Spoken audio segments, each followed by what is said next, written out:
Vamos a revisar el punto número 12 de la guía para la tercera sesión del Consejo Técnico Escolar ciclo 21-22, no sin antes hacer una recapitulación necesaria. El título de la actividad donde está este punto dice: desarrollemos la comprensión lectora para favorecer la equidad y la excelencia. El trayecto comenzó con la definición de qué es leer y nos encontramos que comprender pues es parte de la definición. No es un proceso ajeno, es parte de. Y de los materiales que hemos estado revisando previo a este punto número 12, rescato algunas frases muy significativas, espero esté de acuerdo. Son 5. La lectura y escritura son consideradas prácticas sociales y comunicativas. La lectura es un proceso de construcción de significados. Leer no significa decodificar. Leer es el proceso mediante el cual se comprende el texto escrito. Comprender es una parte integral de un proceso a largo plazo, con ritmos diferentes, y depende de los conocimientos previos y paralelos que tenga cada lector acerca del contenido. Estas 5 ideas son muy importantes para que puedan confrontarse con nosotros mismos. ¿Cómo concebimos el proceso? ¿Cómo lo desarrollamos en el aula? Este ejercicio es muy, pero muy importante, y recordaremos que pues ya pasamos por hacer una exploración local sobre los pasos que hacemos para abordar un texto, ya los procesamos, encontramos similitudes y diferencias, apareció otro material en el que se ejemplifica o cuestionan un ejemplo, mejor dicho, y viene una frase muy dura, ¿no? Que pudieran haber falsas creencias sobre enseñar a comprender textos. Entonces, nuevamente, una grandísima oportunidad para confrontar lo que estamos haciendo al interior de las aulas. Después vinieron unas recomendaciones, estoy colocando las que tienen que ver con educación secundaria. Hay que tener un diálogo previo sobre el tema, que en la primera lectura en voz alta la haga el docente, se requieren varios acercamientos al texto, no es un trabajo solo para los de español, es de todos. Que los alumnos compartan sus ideas sobre lo leído y que convendría que ellos mismos busquen información complementaria. Y bueno, pues se supone que hasta ese punto ya se cuenta con una base sólida para generar ideas de cómo desarrollar estrategias para favorecer la comprensión lectora. Ya se identificó el problema, se confrontó la habilidad propia y cómo se desarrolla en el aula y se han hecho llegar recomendaciones. Vamos a ver el video de educación inclusiva.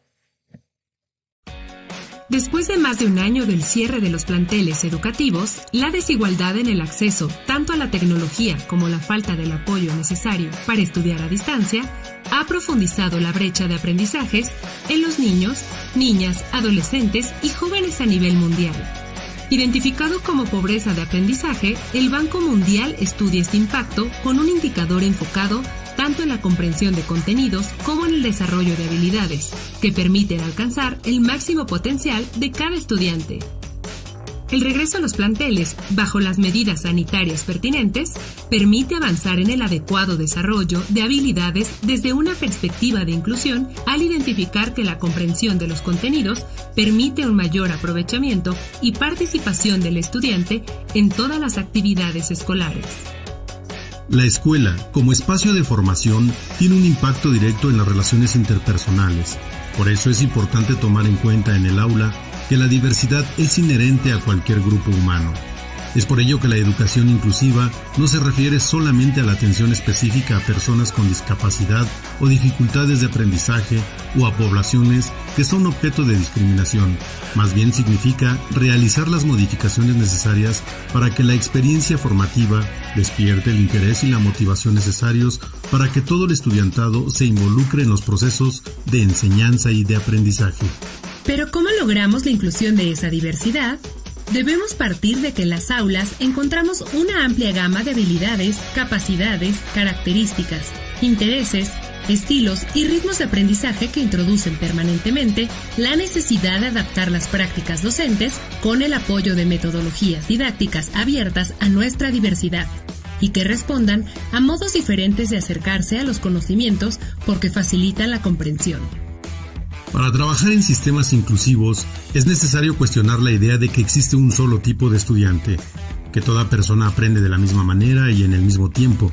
Asegurar la participación desde esa diversidad es especialmente importante cuando nos referimos a herramientas que permiten acceder a otros conocimientos, a construir mayor autonomía para el aprendizaje y que permiten participar con mayor seguridad en todas las actividades escolares. Es el caso de la lectoescritura y del sentido numérico que permiten comprender diversas áreas de estudio e incrementar la participación con equidad dentro y fuera de la escuela. Cuando los profesores planifican y evalúan teniendo en cuenta a cada estudiante, reconociendo sus intereses, capacidades, aptitudes y experiencias o fomentando la ayuda entre estudiantes, toman medidas preventivas para evitar, en todo lo posible, que alguna o algún estudiante sean desatendidos o ignorados. Existen metodologías como el diseño universal para el aprendizaje que se enfoca en responder a la forma en la que cada persona interactúa con la información, por lo que se les debe de dar la oportunidad de expresarse de diferentes maneras, tales como la expresión oral, escrita, por medio de dibujos o señas, incorporando a la clase dinámicas que permitan varias formas de comunicación.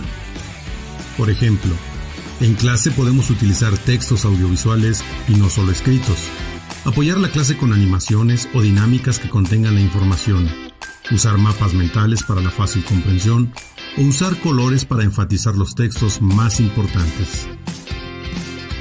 Es importante también revisar que los métodos de evaluación tomen en cuenta el aprendizaje desde distintos tipos de inteligencias.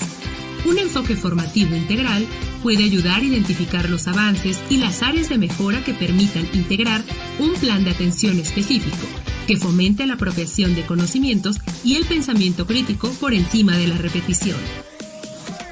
Socializar estas estrategias con familiares y cuidadores de las y los estudiantes es un elemento que puede refrendar el valor que tiene el trabajo individual y colectivo por aprender. De este modo, se avanza en la necesaria transformación de un sistema educativo en el que construimos en la práctica. La inclusión en la educación es tarea de todas y todos.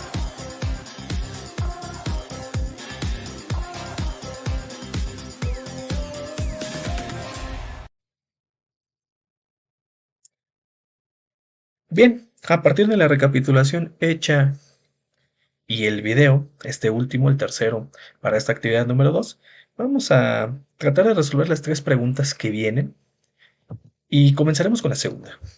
¿Por qué es importante garantizar que todas y todos los estudiantes desarrollen sus habilidades de comprensión lectora? Vamos a buscar por qué es importante garantizarlo. Primero, nos explicaron que a partir del confinamiento pues se reconoce una pobreza de aprendizaje y que se ha medido de alguna forma utilizando 2 indicadores, la comprensión de contenidos y el desarrollo de habilidades. De estos 2, por la pregunta que estamos nosotros tratando de resolver, parece ser que la comprensión de contenidos tiene algo que ver. Bueno, cuando se abren las escuelas, esto todavía trayendo a colación lo del último video que nos explica, pues existe la oportunidad de desarrollo de habilidades y se pretende que sea con una perspectiva de inclusión. Entonces, ahí es donde va a llegar esta parte de la comprensión de contenidos por una razón. La comprensión de contenidos se asocia precisamente al proceso de la lectura, entre otras cosas, pero ahorita en el proceso de la lectura y que ya vimos que pues es comprender. Así que la pregunta que dice, ¿por qué es importante garantizar que todas y todos los estudiantes desarrollen sus habilidades de comprensión lectora? Bueno, pues porque ese indicador tiene que ver con la pobreza de aprendizaje. Entonces, vamos a entrar en una premisa donde si mejoramos nuestra comprensión lectora, entonces los contenidos se comprenderán de mejor manera. Por ahí puede venir una idea de respuesta para esa pregunta. Vamos ahora con la primera. ¿De qué manera la comprensión lectora favorece la participación plena y el aprendizaje de todo el alumnado en la escuela? Bueno, estamos estacionados con la comprensión lectora. En la escuela se ha subrayado muchísimo y por eso se abandera el regreso al modo presencial, porque hay una interacción interpersonal entre los alumnos. Por ahí ustedes recordarán que dentro de la recapitulación que hicimos, de las ideas que estuvimos leyendo, hay esta que está aquí. La lectura y escritura son consideradas prácticas sociales y comunicativas. Entonces, desde este enfoque, y habiendo alumnos en una escuela y habiendo una interacción interpersonal, entonces pareciera que tiene entrada las prácticas de lectura y escritura con este enfoque. Retiramos este de aquí. Entonces, y si lo estamos haciendo desde una perspectiva de educación inclusiva, hay que hacer una pausa aquí. ¿Por qué vamos a hacer una pausa? Cuando hablamos de educación inclusiva, ¿a quién nos referimos? O mejor dicho, ¿hacia quién va el foco de atención? Por lo regular, se comienza con alumnos con cierta discapacidad. La realidad es que no se queda aquí. Esa es una definición y una visión muy corta y muy limitada a lo que se refiere. Porque aquí tienen cabida todos aquellos que están experimentando barreras para el aprendizaje y la participación social. También tienen cabida todos aquellos que estén en condición de vulnerabilidad. Si creemos que hasta aquí ya abarcamos a todos aquellos que pareciera no están dentro del círculo, pues no es así. Resulta, pues, que cada individuo es único. Así que por esa razón, no todos aprenden igual. Además, ni al mismo tiempo. Como se darán cuenta, entonces, en esta segunda lámina se están incluyendo personas que no se asocian con la primera y sin embargo hay un concepto que los puede englobar a todos, que es la diversidad. Aquí hay dos apuntes muy importantes cuando se practica la educación inclusiva. Terminar con la dicotomía del alumno con y sin discapacidad. Usted se dará cuenta que de las dos láminas donde salieron 3 grafiquitos, pues en el primero estaba explícitamente alumnos con discapacidad, no se menciona de qué tipo, pero ahí estaban. Pero en la que siguió, pues no estábamos hablando de algún alumno que sufriera eso, sino que alumnos que no están en esa condición, pero que a final de cuentas, pues tienen ritmos de aprendizaje diferentes. Y aquí viene un segundo apunte, quizá todavía más importante. La discapacidad se desplaza del alumno hacia el entorno educativo. Si la visión es el alumno tiene una discapacidad y por eso no puede hacer X o Y cosa, entonces también es una visión limitada.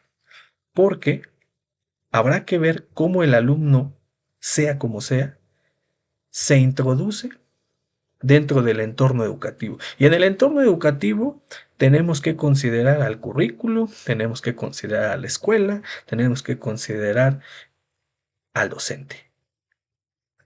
Y por supuesto que la interacción más habitual es con el docente. Entonces, la práctica educativa debe de ser una puerta abierta para todos los alumnos. Eso implica un conocimiento lo más amplio posible de cada uno de los alumnos para ofrecer oportunidades. Porque en el momento en que no se ofrecen oportunidades a todos, entonces el discapacitante puede ser el docente. Y ahí el discurso cambia. Porque entonces si un alumno que no tiene ninguna discapacidad motriz o cognitiva, en ese momento, si no tiene las condiciones que requiere, que necesita, ahí es donde cambia el foco. Ahora sería un factor discapacitante la práctica docente. Entonces, aquí hay que replantearse muchísimas cosas en el momento de estar llevando al aula prácticas de educación inclusiva. Esto nos va a llevar a algo que seguramente ya ha leído y ha aparecido en sesiones de consejo técnico escolar con anterioridad, los llamados ajustes razonables. pero vamos a entrar en una definición que se encuentra en la Ley General de los Derechos de las Niñas, Niños y Adolescentes. La fracción cuarta del artículo cuarto define qué son los ajustes razonables. Y son las modificaciones y adaptaciones necesarias y adecuadas que no impongan una carga desproporcionada o indebida cuando se requieran en un caso particular, para garantizar a niñas, niños y adolescentes con discapacidad el goce o ejercicio en igualdad de condiciones con los demás, de todos los derechos humanos y libertades fundamentales. Aquí hay que destacar algo. ¿A qué se refieren con indebida? Y aunque aquí también se están refiriendo a niños con discapacidad, me voy a centrar en esta palabra indebida. ¿Qué sería lo indebido? Para eso vamos a revisar la Ley General de Educación en el artículo 23. Y vamos a ver algunos párrafos del por qué lo asocio con qué sería lo indebido. La Secretaría determinará los planes y programas de estudio aplicables y obligatorios en toda la República Mexicana. Esta parte es importante. La Secretaría es quien determina planes y programas de estudio, no algún otro. ¿La autoridad educativa estatal, acaso? Bueno, pues resulta que en el tercer párrafo aparecen ellos. Las autoridades educativas de los gobiernos de las entidades federativas y municipios podrán solicitar a la Secretaría actualizaciones y modificaciones de los planes y programas. Bueno, pues entonces las autoridades educativas no tienen esa facultad. Pueden solicitar. Nos vamos al cuarto párrafo y dice que en la elaboración de los planes y programas de estudio a los que se refiere este artículo se podrán fomentar acciones para que emitan su opinión las maestras y los maestros, así como las niñas, niños, adolescentes y jóvenes.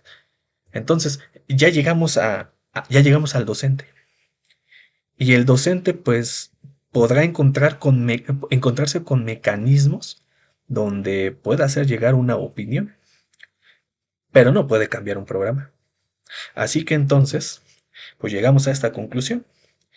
Esto de los ajustes razonables es ajustar, no cambiar. Entonces, habrá que encontrar los criterios de ajuste, pero en ningún momento se cambie un plan o un programa de estudios. Y bueno, pues ese es el que teníamos ahí en la esquinita. Y bueno, pues la pregunta dice, ¿de qué manera la comprensión lectora favorece la participación plena? Pues en el momento en que estamos visualizando la interacción que se dice en la escuela, ocurre que la lectura tiene esta dimensión social y además practicamos una educación inclusiva, pues entonces estamos maximizando la probabilidad de que se favorezca la participación plena y el aprendizaje de todo el alumnado en la escuela. La última pregunta, ¿cómo favorecer la comprensión lectora en la escuela? Aquí ya llegamos al terreno de las propuestas. Y en las propuestas, pues, habrá que escuchar la voz del colectivo donde usted se encuentre. Lo único que podemos hacer desde este espacio es que en los materiales que hemos revisado hasta este momento nos han puesto dos referencias. El modelo interactivo, donde vimos en el segundo video sobre la asesoría 2 del webinar, y en este último, el aplicar el DUA. Vamos a ver el primero, experimentar con el modo interactivo, un modelo bottom-up, donde pues primero se va a través de las letras, palabras, frases, texto y llegamos a la comprensión. Y el otro que se encuentra considerado el modelo top-down, tenemos que partimos de los conocimientos previos, se hipotetiza sobre el contenido de un texto, se hace una verificación a través de la lectura y se acepta que a más información que se tenga, menos se fijará en el texto. Este sería el que nos estaría interesando o importando más dentro de lo que sería este modelo interactivo. Por supuesto que hay que recurrir a la bibliografía para adentrarse más sobre y los detalles sobre el modelo que ha sido mencionado. La enseñanza de estrategias de comprensión lectora también puede ser otro camino donde primero se recomienda que haya un modelado. El docente lee, pero dentro de esta lectura podrá verbalizar y comentar los procesos que realiza el docente para poder comprender lo que está leyendo. Es una moderación y por ahí recordará que incluso es uno de nuestros principios pedagógicos. La participación del alumno primero pues es una acción dirigida por el docente y puede ser pues preferentemente a través de la formulación de preguntas. Preguntas obviamente que tenga que ver con el texto y con algunas otras situaciones como los títulos, los subtítulos, las letras en negrito y algunas otras cosas más. Y esta es una acción tutelada que conforme se vayan viendo logros, pues empieza a haber este traspaso de responsabilidades para llegar a este último nivel donde a través de una lectura silenciosa, el alumno tiene que hacer acciones que ya antes estén hechas, ya se hayan hecho, desde el modelado y la participación del alumno, porque a partir de objetivos de lectura pueden predecir, hipotetizan, confirman y median sobre los fallos que pueden encontrar en el proceso de la comprensión lectora. El docente, por su parte, tiene como tarea pues, la preparación de textos adecuados a estos objetivos de lectura. Y bueno, pues la segunda estrategia que ha sido referente hasta este momento, pues es la aplicación del diseño universal para el aprendizaje, donde hay que considerar tres principios. Simplemente de forma general aquí lo voy a platicar. El primero es proporcionar múltiples medios de representación. El segundo, proporcionar múltiples medios de expresión. Y el tercero, proporcionar múltiples formas de comprometerse. Igual también aquí se invita a recurrir a la bibliografía para adentrarse en lo que es el diseño único para el aprendizaje. Y aquí vamos a ver cómo podríamos validar solamente. Esos son ideas clave. Para este primer principio de proporcionar múltiples medios de representación, pues se considera y se valida la percepción, el idioma y los símbolos que se están utilizando precisamente para la representación. Incluso es una ventana para revisar la comprensión lectora que se esté realizando. En el segundo principio, vemos que tenemos un alistamiento de los intereses. Al haber múltiples medios de expresión, no hay uno solo. Se verifica el esfuerzo sostenido y la persistencia y se promueven acciones de autorregulación. Y por último, el tercer principio, proporcionar múltiples formas de comprometerse, pues valida las formas de participación, ya que cada alumno puede tener distintas motivaciones, no siempre son las mismas, y esto genera que se pueda promover la autonomía y la autodeterminación. Y además, y algo muy importante, que el docente siempre tenga muy pero muy en cuenta el aprendizaje basado en el error.